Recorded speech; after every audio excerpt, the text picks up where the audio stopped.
Ladies and gentlemen, boys and girls, welcome to yet another episode of Show Friday. On this week's episode, we're going to talk about this absolutely gorgeous animal. My name is Robert Bronkhorst. Welcome to Roundhpg Serpents.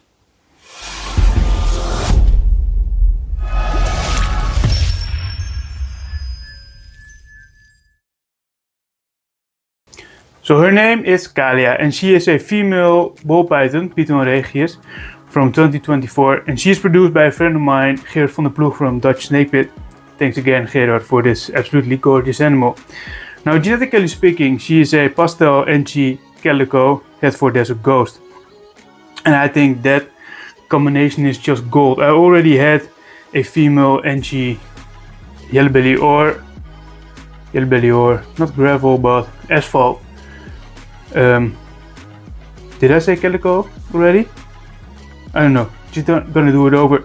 I already have a calico enchi yellow belly or forgot the name again, asphalt female, but so I wasn't really in the market for another calico female, but he had her, and I saw a photo of her.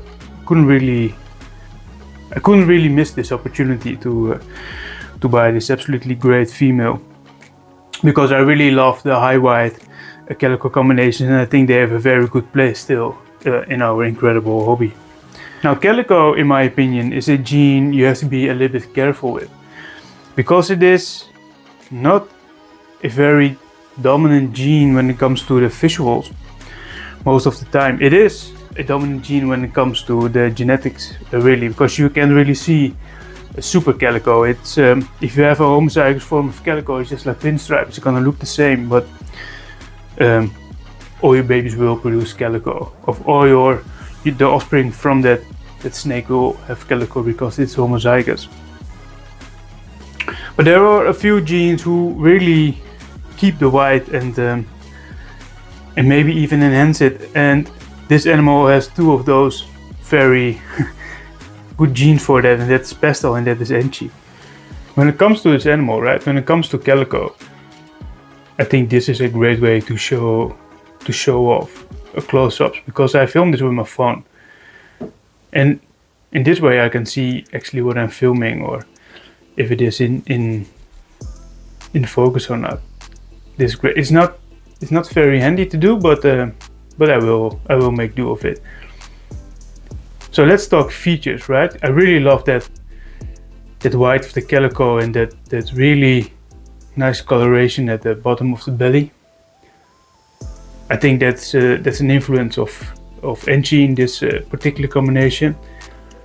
That gorgeous banded, that tiger-like striping, that bending. It's not really striping. Striping is in the leg-wise, bending is across. That really nice tiger-like bending is of course the influence of enchi. Then you can't really see it on camera that good, but in real life it is a little bit greenish here on the back. Not really green, but greenish. That's also from the enchi. And then that yellow, that really nice deep light color. It's not deep, it's light.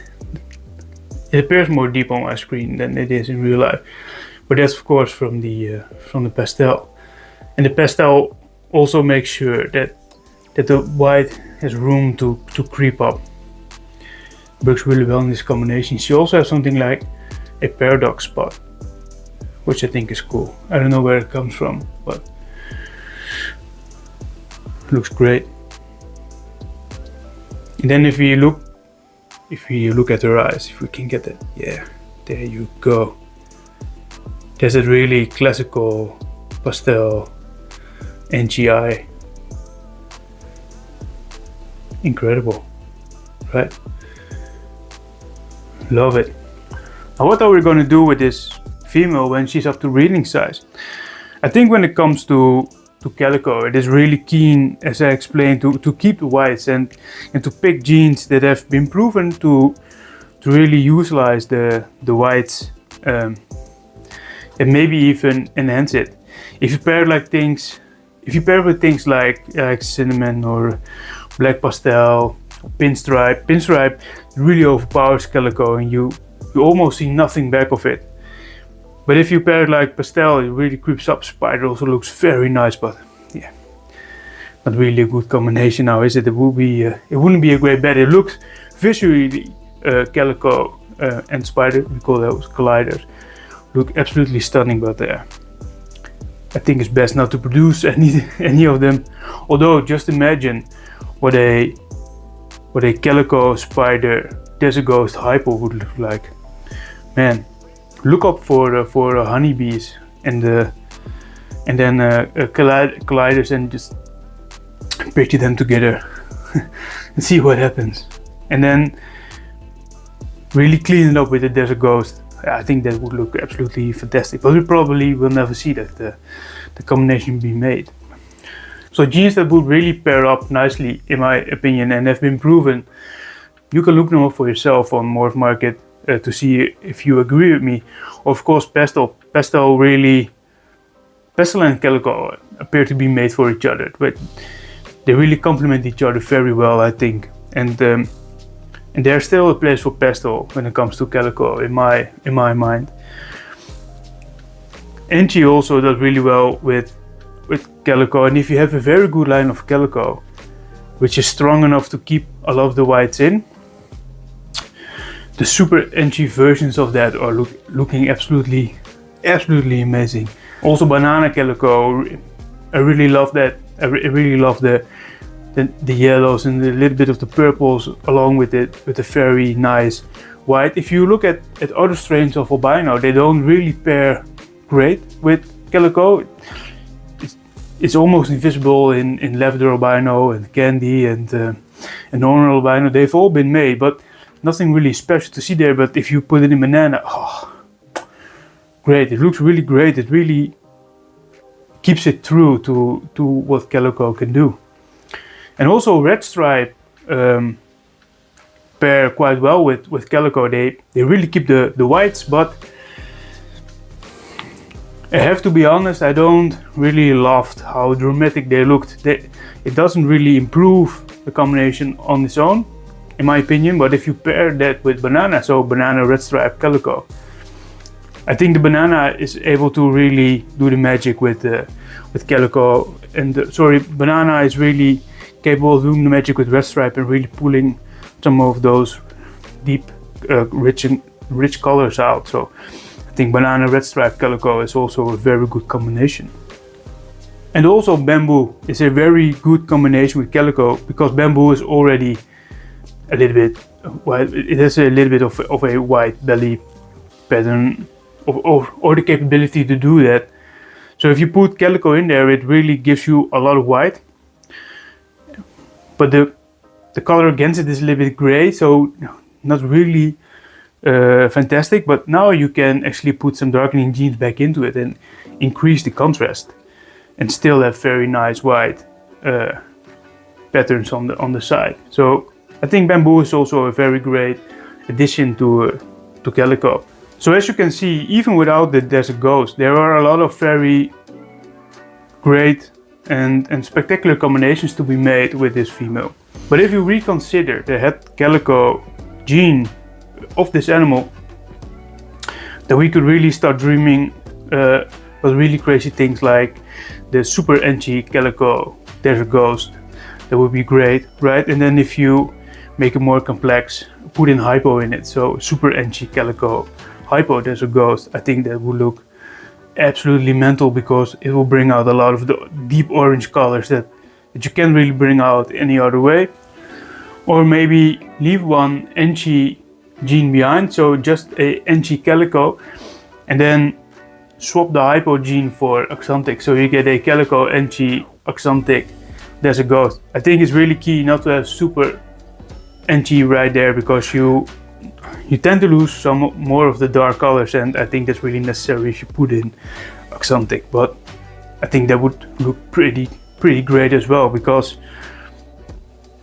there's not a lot of brown to be that would enable you to let it brown out anyway.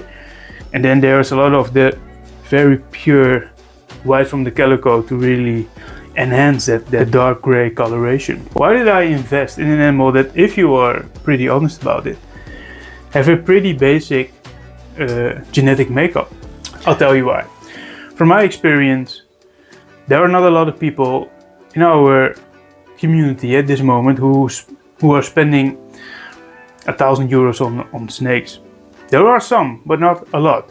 And as I explained in previous videos, it is tough to be in the market. You really have to already made a name for yourself. And I think it is way easier to sell 10 snakes of €150 than it is to sell one €1,500 snake. It's the same profit.